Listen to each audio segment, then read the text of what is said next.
Episode 10 की शुरुआत में हमें पिछले एपिसोड का रिकैप देखने को मिलता है।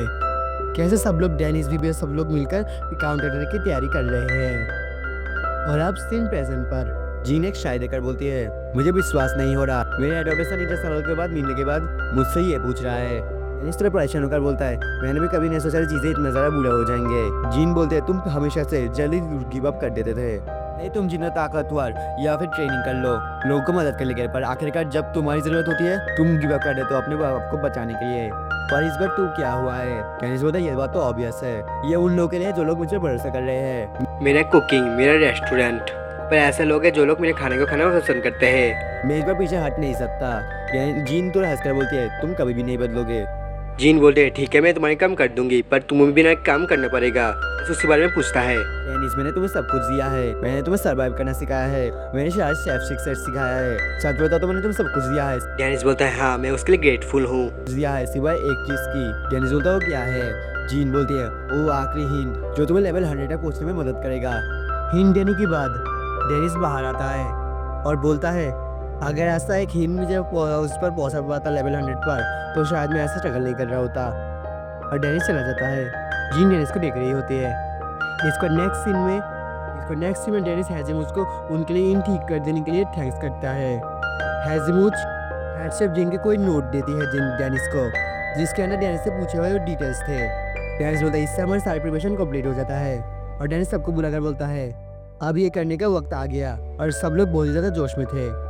इसको नेक्स्ट में सिल्वर विंग बैटलियन का हेडक्वार्टर देखने को मिलता है। बीगो कहीं जा रहा होता है। केटी अगर पूछते कहीं तुम जा रहे हो, बीगो बोलता है, हाँ कोई काम है। केटी बोलते हो, अच्छा लगता है कैप्टन का बहुत सारी जिम्मेदारी है। बीगो बोलता है, ये तो टाइम का वेस्ट है, पर मुझे जाना ही पड़ेगा। केटी उसे ऑल द बेस्ट बोलकर चली जाती है और बीगो भी जाने लगता है, पर केटी को तो सब कुछ पता ही है। इसका बीगो कैश में करकर वहाँ पर जाने लगता है। बीगो बोल रहा होता है, हाँ ये बहुत टाइम का बहुत ज़्यादा वेस्ट है, पर मैं जिस चीज़ की एम कर रहा हूँ ये उस चीज़ की बात में ही है। और अपना आग बंद करता है और हमें बीगो का फ्लैशबैक देखने को मिलता है। बीगो किसी नोबल के घर में खेती का काम करता है, वो ही कर रहा था, पर तभी कोई उसे बिग ब्रदर बोलकर बुलाता है। ये बीगो का छोटा भाई है, और इसको देखकर ऐसा लग रहा था इससे कोई बीमारी है। इनको देखकर वहाँ के कुछ लोग उन दोनों पर तरस खा रहे थे, और हमें इन लोगों से इन दोनों का पास्ट के बारे में थोड़ा पता चलता है। इनके फादर किसी बीमारी की वजह से मर गए थे, और इनकी मदर किसी और मर्द के साथ भाग गए थे इनसे। और बीगो का भाई का कोई लंग प्रॉब्लम है। इसके बाद नेक्स्ट सीन में इस घर के मेन हेड शायद बीगो को आकर खाना देती है उसके हार्डवर्क के लिए, पर बीगो इसे लेने में थोड़ा झिझक रहा था, पर उसे तो बहुत भूख लग रही होती है।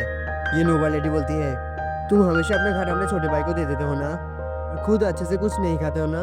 इसको बीगो फाइनली एक्सेप्ट करते हैं और उन्हें शुक्रिया करता है। बीगो के होकर देखकर नोबल लेडी बोलती है, इसे इस्तेमाल करने में तुम्हें बहुत शायद प्रॉब्लम होता होगा, मैं तुम्हारे लिए एक दूसरा नया लाऊंगी, तुम तो दूसरी बार मिलेंगे। और ये नोबल लेडी चला जाने लगती है, जिसका बीगो अपना असली रूप दिखाता है। बीगो बोलते हैं, बहुत अच्छी चीज़ है तुम वहाँ पर हो, तुम्हारे कारण मैं वो फिलंथ्रोपिस्ट नोबल्स को बुद्धि बना पाता हूँ। पर बीगो के ब्रदर यीशु के में उतना खुश नहीं था, पर ये बीगो एक अजीब स्माइल दे रहा था ईवल वाला। इसको नेक्स्ट सीन में इस नोबल लेडी का बेटे का डॉग बीगो पर भौंक रहा था। ये यंग बॉय से रोक नहीं पा रहा था। ये नोबल लेडी आकर पूछते क्या हुआ है, ये यंग बॉय बोलता है, नोआ ये दोबारा कर रहा है। और भाई इस बीगो की एक्सप्रेशन को तुम लोग देख सकते हो, ये डॉग को भी कैसे तरीके से देख रहा है। नोबल लेडी इसके लिए माफ़ी चाहती है उससे, पर ये क्यों हमेशा उस पर भौंकता है उसे नहीं पता। पर ये बीगो तो डॉग का भी डिस्कस कर रहा था। इसमें तो ये लोग डॉग के डिनर करने के लिए जाते हैं। इसको नेक्स्ट डे में ये यंग मास्टर रो रहा था, क्योंकि किसी ने उस डॉगी को बहुत ही ब्रूटल तरीके से मार दिया था। नोबल लेडी को तो कुछ विश्वास नहीं हो रहा था, पर तुम सबको समझ में आ रहा होगा ये किसने किया होगा। हमें पिछले दिन का रात का सीन देखने को मिलता है। बीगो इस डॉगी को पीट रहा होता है अपने उस हो की मदद से। बीगो का छोटा भाई आकर उसे रोकता है। बीगो बोलता है, क्या तुम्हें पता है इस चीज़ को हमसे भी अच्छे खाना खाने में तो मिलता है। और भाई इसके चेहरे को देखो, ये एनिमल के साथ ऐसा कैसे कर सकता है। बीगो को भाई से उसे ऐसे दिखकर कुछ तो बोल ही नहीं पा रहा होता है। इसका बीगो बहुत ही गुस्से से इस डॉगी को मारता है, और ऐसे इस डॉगी की मौत होती है। बीगो का छोटा भाई इसी बारे को लेकर सोच रहे थे और रोने लगता है, पर तभी हेडवेब का की कोई चीज़ लेकर नोबल लेडी के पास आता है। ये वही होता है जिसकी वजह से बीगो ने उसे मारा था। ये खून से लगा हुआ था। नोबल लेडी इस चीज़ को देखकर समझ जाता है और बीगो के बादशाह का इस बारे में पूछता है, पर बीगो को झूठा बनाता है। वो बोलता है, पिछले रात में मैंने इसे लेना भूल गया था, मैंने कभी भी नहीं सोचा इस चीज़ को लेकर ऐसा कोई काम कर सकता है। ये नोबल लेडी भी कॉन्विंस हो जाती है, पर तभी हेड बटलर कुछ नोटिस करता है और नोटिस करता है बीगो की भाई की शर्ट में खून का निशान है। पिछले रात में जब बीगो ने उसे मार दिया था उस डॉगी को, बीगो की ब्रदर ने उसे पकड़ के बहुत रोया था, इसकी वजह से उस पर खून लग गई थी वो। बीगो तो ये देखकर बहुत परेशान हो जाता है। हेड बटलर आशा उसे इसके बारे में कॉन्फ्रंट करने की कोशिश करता है बीगो के छोटे भाई को, पर बीगो उसे किक मारता है और कॉन्फेस करता है उसने ये सब कुछ किया है। जो सुनकर नोबल लेडी उसे सजा देते हैं। इसको रात हो चुका होता है। बीगो की ब्रदर की तबीयत खराब था, पर तब बीगो भी वापस आता है। बीगो के भाई उसे देखकर खुश था, पर जब वो नोटिस करता है उसकी होश ही उड़ जाता है। बीगो के शरीर में बहुत सारे निशान थे, दाग, कोई पीटने का ऐसा चीज़ के। बीगो भाई इसे देखकर तो बहुत परेशान हो चुका था। इसके बाद में हम लोग देखते हैं उस नोबल लेडी के पूरे मेंशन में किसी ने आग लगा दिया होता है। पूरा मेंशन जल रहा होता है, पर नोबल लेडी या फिर कोई भी कुछ नहीं कर पा रहे होते हैं। पर यहाँ से बहुत दूर से बीगो और बीगो के भाई सब कुछ देख रहे थे। बीगो बोलता है मैंने उन सबसे सब कुछ ले लिया, अब वो बिल्कुल हमारी तरह हो चुके हैं। बीगो का भाई बीगो की सारी बीवी को देखकर बहुत ज़्यादा डर रहा था। बीगो तो अपने बात कंटिन्यू कर रहा होता है। वो बोलता है मैं ऐसे अपनी लिए चीज़ों को खत्म होने नहीं दूंगा। बीगो का भाई पीछे हट रहा होता है। बीगो को पूर देखकर बोलता है हाँ सही, मुझे इससे भी बहुत ऊंचाई जगह में जाना है, मुझे वहाँ पर पहुँचना है। ठीक है हमें अब जाना पड़ेगा। पर जब बीगो पीछे मुड़कर देखता है वो देखता है कोई भी अब पीछे नहीं है। बीगो का छोटा भाई भाग गया होता है, पर बीगो को इससे कोई गुस्सा नहीं था। इसका बीगो रात दिन पर ट्रेनिंग करता है बहुत तरीके से और बैंडिट्स के साथ भी मुकाबला करता है और उन्हें बहुत ही आसानी से हरा देता है और वो तरीके से। जिसके बाद बीगो सिल्वर फ्रैंक ट्रूप में ज्वाइन करता है और ये इनका कैप्टन गार्डियस है और इसका बीगो लेवल 80 था। इसमें हमें वहाँ पे देखने को मिलता है ये लोग कोई डंजन रेड कर रहे होते हैं। बीगो बहुत आसानी से और ब्रूटल तरीके से मॉन्स्टर्स को अकेला मार रहा होता है। सब लोग तो इससे बहुत ज़्यादा इम्प्रेस थे। ये सब कुछ देख के बाद में कैप्टन बीगो से आकर बात करने के लिए आता है। बीगो और कैप्टन इसे किसी दूर जगह आकर बात करते हैं ताकि बाकी सबसे। इसे दूर जगह आकर बीगो का कैप्टन गॉडास बीगो से पूछता है तुम हमेशा अकेला क्यों लड़ते हो? अगर तुम बाकी से टीम अप करके लड़ोगे तो तुम बहुत आसानी से उन्हें हरा सकते हो।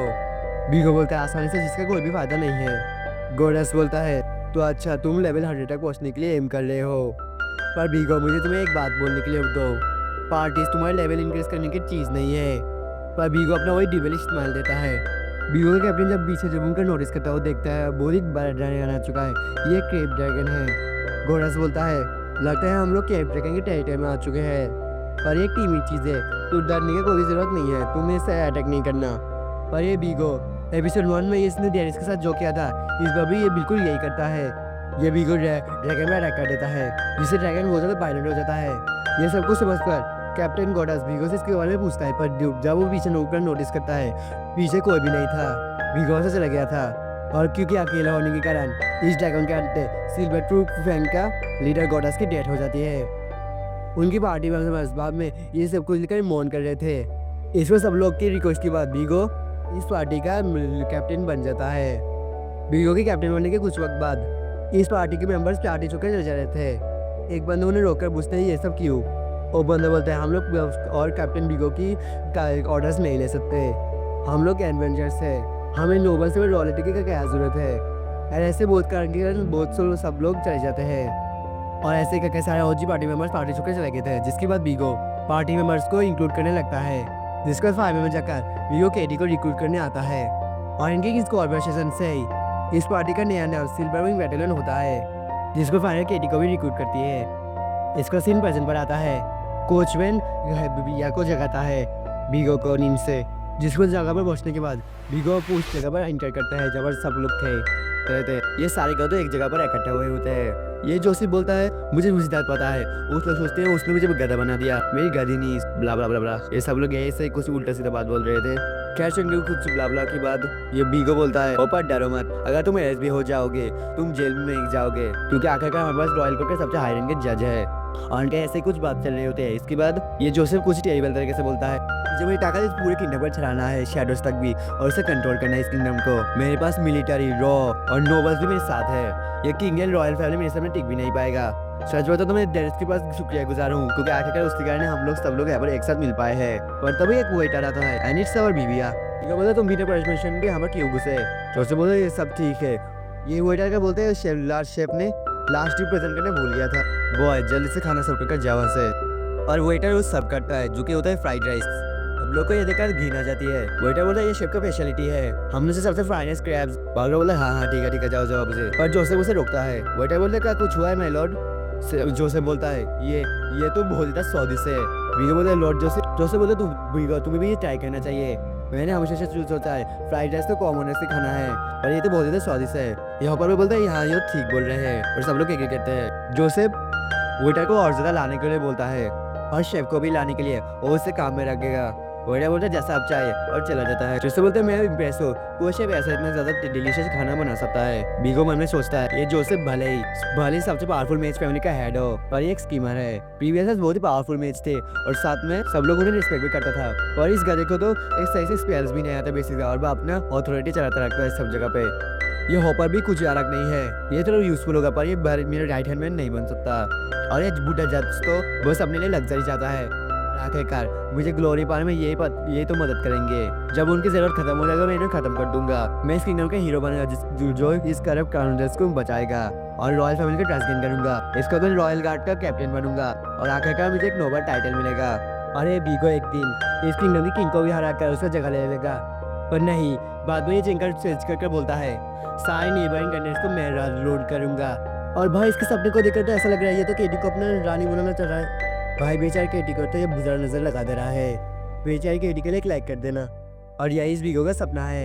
ये जज बोलता है क्या हुआ, तुम खाना नहीं खाने वाले का? बीगो बोलता है अच्छा। जब वो टेस्ट करता है, वो देखता है, उसे तो जाना बचाना लग रहा होता है, और उसे डेनिस के बाद आने वाला था। पर तभी डेनिस एक शॉपिंग बैग पकड़कर वहाँ पर आता होता है फ्राइड राइस के साथ। सब लोग चौक जाके होते हैं। डेनिस बोलता है माफ करना इंतजार के लिए, ये लो तुम्हारे लेजेंडरी फ्राइड राइस। इसे अपना बैग निकालता है, बोलता है पर मुझे तुम्हारे पर्सनल शेफ बनने का ऑफर को डिक्लाइन करना पड़ेगा मिस्टर जोसेफ। तुम लोग की हिम्मत कैसे हुई मेरी आज रेस्टोरेंट पर आग जलाने में? तुम लोग को इसके लिए पछताना पड़ेगा। जोसेफ बार्गो को उसे रोकने के लिए बोलता है। बार्गो बोलता है डेनिस का मतलब क्या है, तुम अब क्या कर रहे हो? डेनिस बोलता है मैं तुम सबको सबक सिखाने आया हूँ, अच्छा है ना? बार्गो बोलता है मुझे नहीं लगता मैं एक फेयर फाइट में तुमसे हारूंगा, पर मुझे नहीं लगता मैं कर सकता हूँ इन दोनों को प्रोटेक्ट करते हुए। डेनिस बोलता है मुझे ऐसा ही लगा था, अगर मैं सही से सोचा तो तुम्हें कुछ भी अच्छा सा नहीं मिलेगा इन्हें पीटने से। आखिरकार तुम अरेस्ट हो जाओगे और जेल में जाओगे, और एक हाई नोबल और कोर्ट जज को हार्म पहुंचाने के लिए तुम एग्जीक्यूट भी हो जाओगे। तो मुझे इसका कोई भी फिक्र नहीं है, इन लोगों को ना सेवा सिखाने का वक्त आ चुका है। बीगो बोलता है तुम्हारी तरह नहीं है। डैनी के डेविड स्माइल देकर बोलता है मान लो कि बेटा एक चेंज ऑफ हार्ट हो चुका है, और बहुत ही गुस्से के साथ डैनी इनको पीटने आ रहा था। डेनिस बोलता है अब तुम लोगों ने मुझे बहुत गुस्से दिला चुके हो, अब मैं तुम लोग पैदा ही क्यों हो इसके लिए भी सबक सिखाने वाला हूँ। ये जोसेफ तो बहुत डर जाता है और डैनी के सामने गिड़गिड़ाने लगता है। ये बोलता है डेनिस शांत हो जाओ। डेनिस बोलता है अब बाहर में जा, तूने मेरे रेस्टोरेंट पर आग जलाया है। ये जोसेफ डरकर बोलता है तुम क्या चाहते हो मुझे बताओ, मैं तुम्हें सब कुछ दे सकता हूँ, मैं तुम्हें शहर के बेस्ट जगह पर एक बड़ा रेस्टोरेंट बना दे सकता हूँ। डेनिस बोलता है कुछ भी वो तो इंटरेस्टिंग लगता है। क्या तुम एटेलिस के पेरेंट्स एटेले को जले हुए बुक को वापस ला सकते हो? वो तो बहुत अमेजिंग होगा। जोसेफ तो खटकर बोलता है ओ मैं नहीं कर सकता, मैं तुम्हें उसके लिए पैसा जरूर दे दूंगा। चलो इसे एडल्ट्स की तरह मिटाते हैं इस चीज को। डेनिस बोलता है अच्छा ठीक है तो चलो बात करते हैं। तो क्या तुम लोग ये बात मानते हो तुम चारों ने मिलकर मेरे रेस्टोरेंट पर आग जलाया है? ये जोसेफ बोल नहीं रहा था कुछ, पर डेनिस की इंटेंशन केस देखकर ये डर कर बोल देता है। जैसे बोलता है हाँ मैंने ऑर्डर दिया था, पर ये सब पर उतना ही, इन सब कुछ में मेरा कोई भी गलती नहीं है। डेनिस बोलता मैं सुन नहीं रहा, सही से बोल जोसेफ। वर्कस्टेड तूने सिल्वर विंग को ऑर्डर किया था मेरे रेस्टोरेंट को जलाने के लिए, और सिल्वर विंग ने डोलेट मिस्ट को, और तूने इस जज को रिश्वत भी दिया था ताकि अगर कुछ हो जाए तो तू उससे बाहर निकल पाए जेल से। ये जोसेफ बोलता है हाँ ये सही है, हम चारों ने ये मिलकर कभी भी होगा एक चीज खटका लगता है और ये को रोकने की कोशिश करता है, पर ये जोसेफ बोल देता है व्हील का तुम्हारी सारे रेस्टोरेंट्स और स्टूपिड बुक को हमने जला दिया है। लाइन खत्म होने के बाद डैनी का एक स्माइल देता है और बोलते हैं अच्छा बीबिया का तुम्हें जो लेता वो मिल चुका है, और बीबी और पार्टनर उस मैजिक एजेंट के साथ वहाँ पर आता है। बीबिया बोलते हैं हाँ अच्छे से मिल चुका है डेनिस्तान। सब लोग शॉक्ड हो जाते हैं, क्या बीगो इन पर हार्ट अटैक करने वाला था। बीगो और पार्टनर जल्दी से भागने लगते हैं। बीगो इन पर अटैक करता है पर ये लोग बच जाते हैं। बीगो इन सब कुछ देखा तो बहुत ज्यादा चौंक गया था। अब बहुत सारे सॉर्सर्स में तो बहुत सारे लोग थे बूढ़ी ऑक्यूपेशंस की। सेज मेज डेनिस बोलता है तुम्हारा स्वागत है शॉर्ट टर्म में ट्रैवलिंग ओपेरिया एडवेंचरस रेस्टोरेंट पर। और डेनिस के स्माइल के साथ इस एपिसोड 10 खत्म होता है, जिसका टाइटल है the higher and farther away places the more I am to reach it. और हमेशा की तरह वीडियो पसंद है तो वीडियो को लाइक कर देना, चैनल पर नए तो चैनल को सब्सक्राइब कर देना, और वीडियो कैसा लगा कमेंट में जरूर बताना। तो मिलते हैं कैसे नई वीडियो में, तब तक के लिए बाय।